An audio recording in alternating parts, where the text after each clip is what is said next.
Entendeu agora? Hoje nós temos história, que é agora a segunda aula, e a terceira aula, que é geografia. Tá bom, galera? Então, a gente deixou para vocês fazerem em casa. Pesquisa e escreva o que se pede. Direitos do donatário e deveres do donatário. Quem foi que fez essa atividade? Eu posso ler? Pronto, pode ler. Eu fiz. Direitos do donatário. Explorar os recursos naturais e minerais da terra, desenvolver a agricultura e a pecuária, obtendo lucro com esta atividade, exercer o poder político administrativo em suas capitanias, escravizar índios para serem usados como mão de obra, doar 6 Marias ao colono, estabelecer engenhos de açúcar. Deveres do donatário: fazer a proteção do território, principalmente da faixa litorânea, contra os invasores holandeses, ingleses e franceses, desenvolver a colonização dos territórios, combater tribos indígenas que dificultam a colonização do Brasil, fundar vilas na colônia. Ok, muito bem, excelente, né? Então, a gente percebe aí que os direitos do donatário era usar o título de capitão-mor, né, como donatário, era colonizar, né, a terra, explorar as riquezas, cobrar impostos. Então, era vários direitos desses donatários. E os deveres deles era mandar, um dos principais direitos deles era mandar 1/5 do que eles conseguissem naquela terra para a coroa portuguesa. Não foi isso que vocês aprenderam? Colonizar essas capitanias, né, com os seus próprios recursos, porque eles receberam os lotes de terra, só os lotes de terra. Eles teriam que produzir, né, tudo que eles produzissem lá era com o recurso deles. É tanto que não deu certo, porque muitos não tinham condições financeiras. Não é isso? Explorar e garantir a defesa da capitania também. Não é isso? Então, foram esses os direitos e os deveres desses donatários. Mas aí nós aprendemos que essas capitanias não deram certo, só 2 prosperaram, né? E como eu tinha falado para vocês anteriormente, na nossa aula passada, que a gente ia ver na aula seguinte a próxima forma, o próximo sistema que o rei de Portugal cria para continuar colonizando essa terra. Então, as capitanias não deram certo. Então, ele cria o governo geral, né? O governo geral que a gente vai ver agora. Só que é assim, as leituras, a tia vai chamar para fazer as leituras pela ordem. Ô, tio, Oi, meu amor. qual é a página? Página 109. Governo geral. Deu certo? Deu.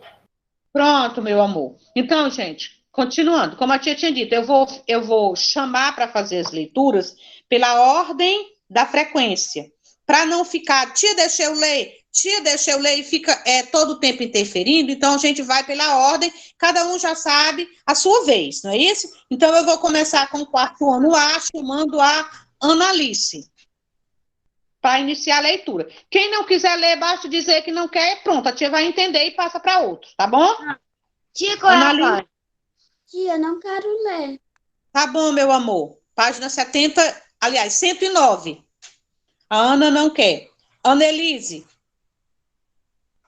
Oi, tia. você quer ler? Pode ler? Tá. Documento lá em virtude. Isso, lá no início. Em virtude do fracasso das capitanias hereditárias, executando o São Vicente e Pernambuco, por não conseguir explorar a cana-de-açúcar, é considerada o ouro branco do Brasil, comercializar o pau-brasil e defender a terra contra invasores. E não podemos tomar as terras dos donatários. Dom João III, rei de Portugal, criou um novo sistema de governo para reger e administrar toda a colônia, o governo geral. Muito bem, Annalise. Obrigada. Viu, minha linda?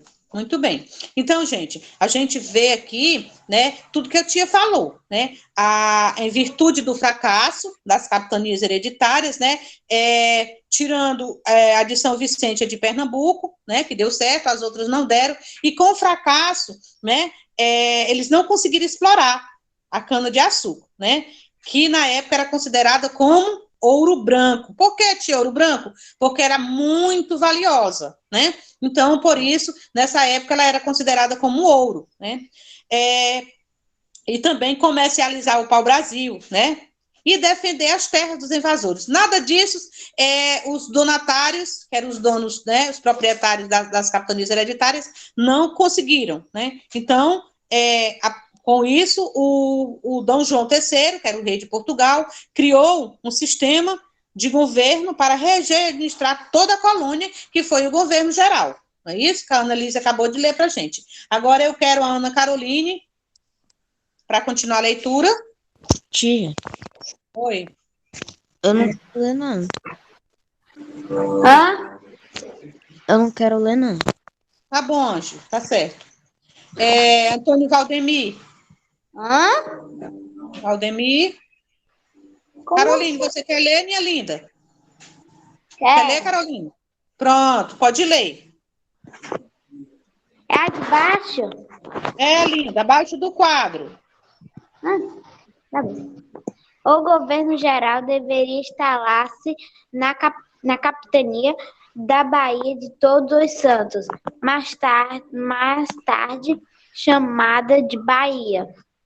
Pela sua localização mediana entre as capitanias hereditárias, o governo... Ok, linda, tá bom. Muito bem, viu, Ana? Gostei da sua participação hoje. Parabéns. Ok? Tá. Muito bem. Porque aí a gente vê o quê?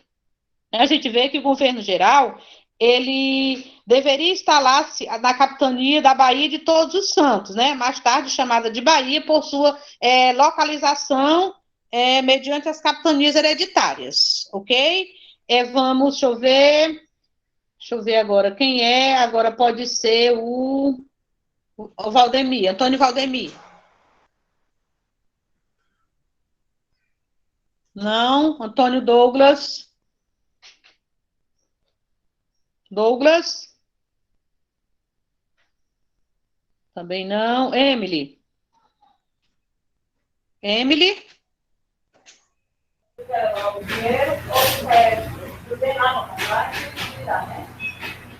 Não está, Emily?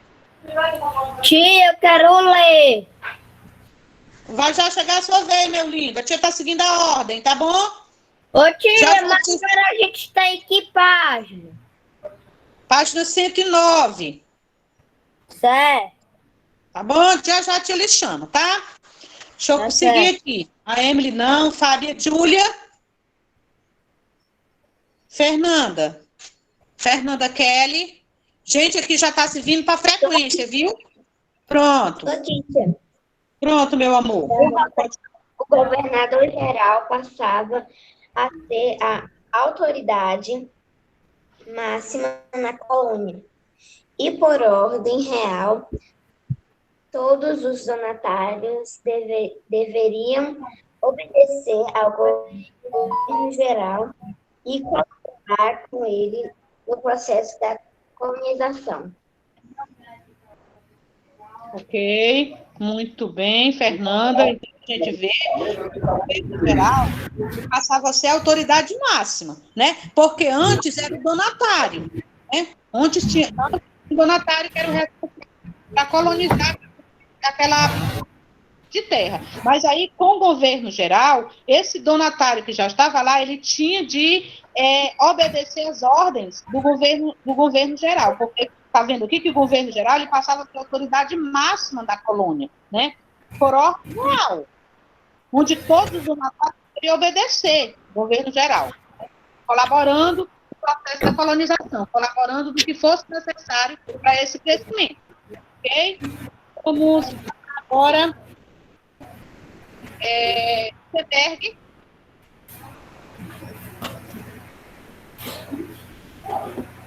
Honorário. Yasmin Ellen.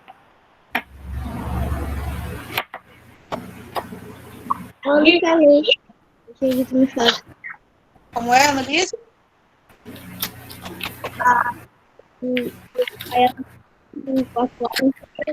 Tá bom, tá. E a Hilary Maria? Hilary? Posso ler. Pronto. Entre os governadores gerais é importante o conhecimento dos 3 primeiros. Com eles surgiram 3 grandes cidades no Brasil. Cadê, ó? Tu vai acompanhando. Marcos Paulo, desliga o seu microfone, amor, por favor, só um instantinho, já vai chegar a sua vez, tá, amor? Então, gente, a gente vê aqui que entre os governadores gerais é importante nós conhecermos os 3, né, os 3 primeiros, né? Foi a partir desses 3 primeiros governadores gerais que surgiram 3 grandes cidades no Brasil. Então, os 3 primeiros governadores gerais, primeiro foi Tomé de Souza, a gente vai já ver um pouquinho sobre ele. Segundo, Duarte da Costa. E terceiro, Mendes Sá. Então, cada um desses governadores deram a sua contribuição, né? Foram a partir deles 3, né, dos 3 governadores, que surgiram as 3 primeiras cidades que a gente vai já conhecê-las. Tá bom? Deixa eu ver aqui, nós paramos na Hilary. Isabelle Nascimento. Pode ser, tia. Ok, meu amor. Vamos para cá, para o primeiro governador geral, que foi Tomé de Souza. Pode ler. Souza chegou ao Brasil trazendo consigo, além de soldados, muitos colonos e padres jesuítas para catequizar indígenas.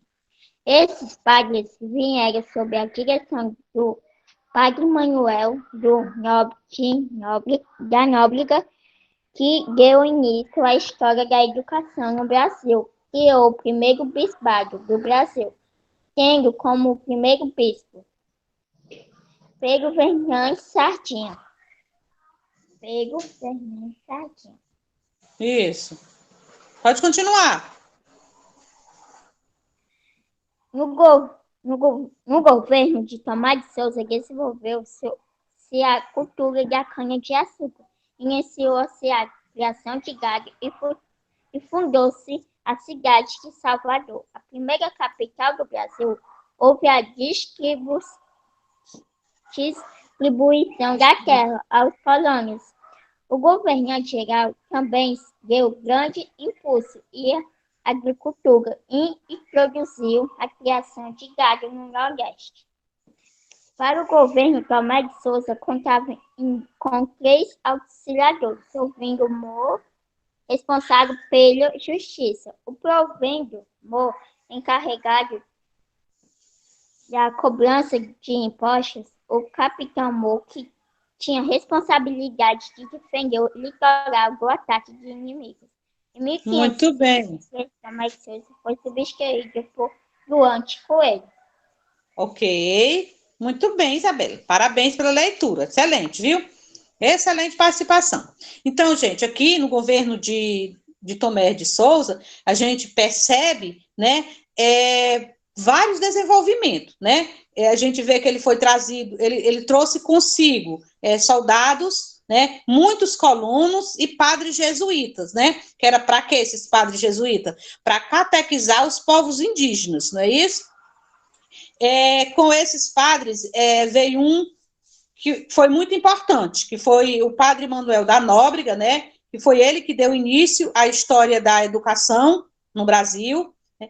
Ele criou o primeiro bispado, também no Brasil, que foi o Dom Pero Fernandes Sardinha, não é isso? Tomé de Souza também desenvolveu a cultura da cana-de-açúcar, iniciou a criação do gado, não é isso? Também criou a cidade de Salvador, na Bahia, onde foi a primeira capital do Brasil. Então, Tomé de Souza, ele já dá uma bastante contribuição, né, com bastante desenvolvimento no nosso território. E em 1553, Tomé de Souza foi substituído por Duarte da Costa, que foi o segundo governador-geral. Então, quando Duarte da Costa chega aqui, já tem vários avanços, né? Tem até o bispado formado, educação já foi iniciada, criação de gado, né, plantação da cana-de-açúcar também muito desenvolvida. Então, quando Duarte da Costa entra, já encontra aqui bem avançado, onde a gente vai fazer a leitura do segundo governador-geral. Deixa eu ver quem é, a Joana não está, Isabela Araújo. Isabela? Oi, tia. Pronto, meu amor. Segundo governador-geral. Certo. Duarte da Costa foi o segundo governador-geral, chegando ao Brasil em 2553. Trouxe seu filho, Dom Álvaro, e alguns jesuítas. Entre eles encontrava-se o padre José de Anchieta, que fundou com Manuel da Nóbrega a Colégio de São Paulo de Piranga. José de Anchieta foi importante em nossa história, que hoje o Brasil homenageia o apóstolo no dia 9 de junho. A partir do colégio fundado por Anchieta, nasceu a cidade de São Paulo. Duarte da Costa não fez um bom governo, porque entrou sérios problemas criados pelo seu filho, perdendo a autoridade para governar e administrar a colônia. Ok, Isabela, muito bem, Isabela. Parabéns pela participação. Ah, tá, Joana, é porque eu recebi um recadinho que você não estaria na sala hoje. É, por causa da internet, mas já chegou, aí eu tô estudando. Ah, tá bom. A tia tinha anotado lá para justificar, mas muito bem. Já já você faz a leitura, tá bom, meu amor?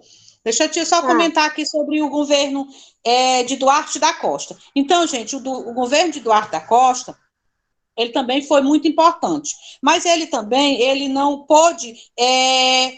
Duarte da Costa, ele não fez um bom governo, né? Ele não fez um bom governo, porque ele trouxe consigo o seu filho, e o seu filho causou vários problemas, né? Vários problemas que fez com que ele perdesse a sua autoridade, né? Problema esses que nós não vamos conhecer agora, porque não faz parte do nosso conteúdo agora, mas futuramente vocês vão saber, tá bom? Então, Duarte da Costa, ele foi o segundo governador-geral, né, do Brasil. Ele trouxe consigo o padre José Anchieta, que juntou-se com o Manuel da Nóbrega, que já estava aqui, né, e fundou o Colégio, né, de São Paulo, né, de Pirapitinga. José de Anchieta, ele foi tão importante, né, que ele ficou conhecido na nossa história, né, como o Brasil homenageia ele como um apóstolo. Ele ficou conhecido como um apóstolo, né, e essa homenagem a ele é feita no dia 9 de junho, né. Foi a partir do colégio que ele fundou juntamente com o padre Manuel da Nóbrega, junto com o Anchieta, fundaram o primeiro colégio, né? E, consequentemente, o estado de São Paulo, né? A cidade de São Paulo. Vamos para o terceiro governador-geral, que foi Mendes Sá. Deixa eu ver quem que vai. Joana.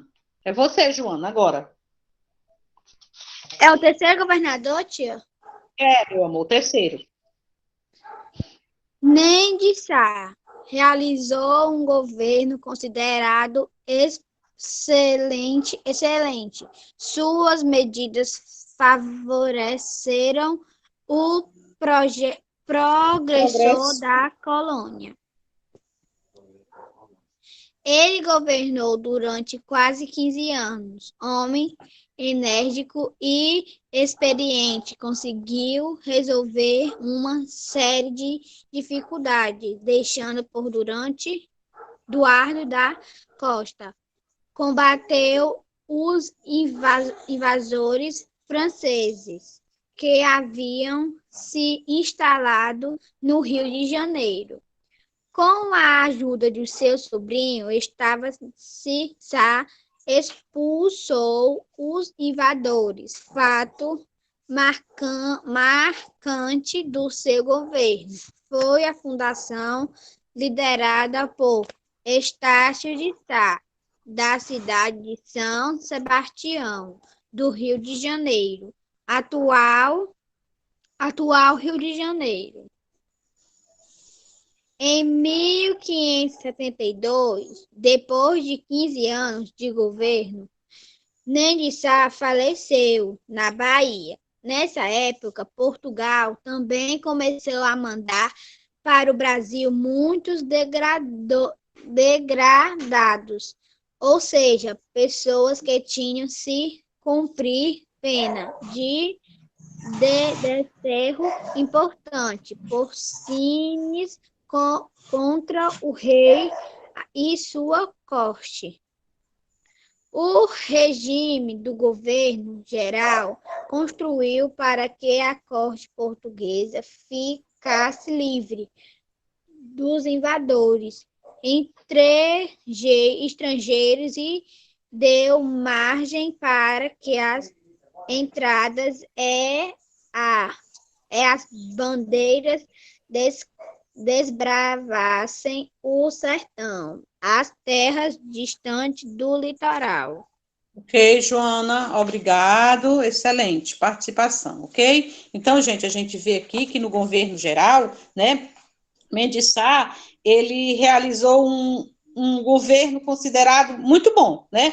Um governo excelente, né? Suas medidas favoreceram muito as colônias, né? Porque uma das que ficou bastante marcada foi a expulsão dos franceses, né? Porque os franceses vieram e ficaram, se apossaram no Rio de Janeiro, né? E Mendes Sá, junto com seu sobrinho Estácio de Sá, eles expulsaram os franceses. Então, isso foi um fato que marcou o seu governo, né? Já em 1572, né, depois de 14 anos governando, Mendes Sá, ele falece, ele morre, né?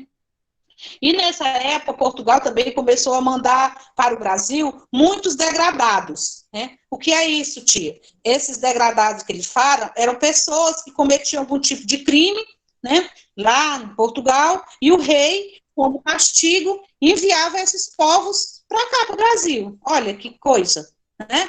Como, que pena é essa que eles recebiam, não é isso? O regime do governo geral, ele contribuiu para a corte portuguesa, né, para que a corte portuguesa ela ficasse livre, né, dos invasores. Depois que eles expulsam os franceses, então a corte fica totalmente livre desses invasores, né? E Estácio de Sá, ele deu uma contribuição muito grande, né? Ele deixa uma marca muito forte. Ele também, junto com seu sobrinho, cria a cidade de São Sebastião, no Rio de Janeiro, né? Hoje, atual Rio de Janeiro, ok? Então, ele, o regime do governo geral, como ele contribuiu bastante para a corte portuguesa, né? Para elas ficarem livres dos invasores, o que acontece? Esse domínio total, digamos assim, porque até então não tinha mais invasão. Então, isso dá margem para que aconteçam as entradas e as bandeiras, né? Tinha o que essas entradas e essas bandeiras? Entradas e as bandeiras foram expedições, né, que se embravaram no sertão, porque até então estava sendo colonizado só o litoral do território, né? Os sertões ainda estavam sem ser colonizados. Então, as entradas e as bandeiras, que nós vamos ver daqui a pouco, são essas expedições, né, que desbravam o sertão, né, das terras distantes do litoral. Ok? Como a gente vai ver aqui, as entradas, deixa eu ver quem vai fazer a leitura. A Joana acabou de ler. João Pedro do Carmo, está? João Gabriel. Luiz Fernando. José Clayton. Manuel Ângelo já disse que não quer ler. Márcio Erislane. Laiane. Não? Marcos Paulo, é a sua vez, meu amor. Você queria muito ler. Marcos Paulo. Eu vou ler aqui nessa figurinha aqui, onde tem o mapa, viu? Tá certo, é aí mesmo, meu lindo. Pode ler. As entradas eram expedições organizadas pelo governo português. E elas não ultrapassavam os limites do marítimo.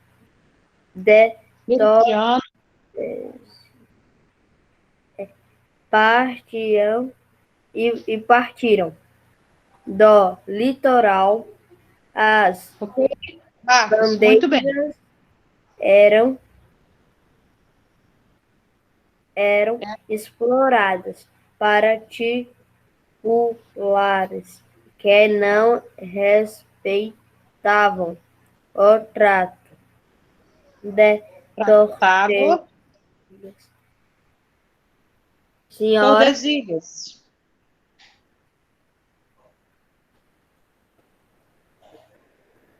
Pode continuar, meu amor. vizinhas a São Vicente. Por isso, o povo de São Paulo é chamado de bandeirantes na época da colonização. Só o litoral era conhecido por então organizadas expedições que se embrenhavam pelo interior à procura de metais preciosos e indígenas para trabalhar na lavoura paulista. Ok, Marcos Paulo, muito bem. Tia, eu tô Já deu 8h30. Já deu 8h30 faz tempo. Gente, pessoal, os microfones, nós vamos continuar. A gente vai continuar para finalizar, tá bom? Tia, eu posso ler? Eu não li ainda. Vou deixar. As entradas e as bandeiras foram expedições, né, organizadas pelo governo. Aliás, as entradas foi expedição organizada pelo governo, né? Onde elas ultrapassavam os limites do meridiano de Tordesilhas e partiram do litoral, né, para os interiores do sertão, para expandir essas riquezas, tá bom? Já as bandeiras eram as expedições particulares que não respeitavam esse tratado, né? Não respeitavam nenhum do tratado. Eles partiram de pequenas localidades vizinhas de São Vicente, por isso esse povo de São Paulo era chamado de